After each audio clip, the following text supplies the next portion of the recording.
Bismillah. Assalamu alaikum, urmatlı жамаат. Мынакей, Кудай буйрса, бүгүн 25-март. Ушу Анарбек ака, Азамат акелердин үйүндө соода болуп атат, жакшы. Ушул соода менен тааныштырып коюңуздар. Assalamu alaikum. Арашан баккан фермерлер. Кудай буйруп, бүгүн 25-март. Соода болду. Мына мыкты эгинибизге. Койлорду айта кетсем, Тилектин айткым корозунан чыккан Баскан деген кочкордун линиясы, козулары болсо прямой Франкелдин унуктары. Ар бир кой $10,000 бааланды. Анан кийин козусу менен, козулуу койлор. Буну айта кетсем, бул 15 күндүк козу. Бу да Франкелдин прямой унугу.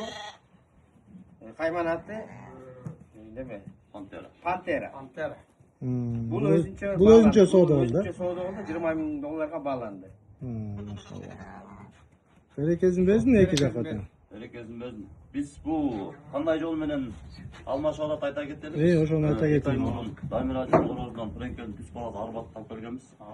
Ошого алмашуу жолу болуп атат. Франкелдин буюрса пробниктери жакшы жүрөттүр. Видеолордон көргөздүк. Дамир ажын өзүнүн корозунан. Ошолор менен келишип азыр алмашуу жолу болду. Кочкор бул корого келип эми арбат кочкорго биз соодалап баалаштык. Разысыздарбы? Машалла. Эки жакка тең берекесин. Болду, эки жакка тең берекесин берсин аке, койлор моголар экен аке. Баары козулуу кой. Жакшы койлор экен болсо. Бүт 2 тиш 4 тиш койлор экен.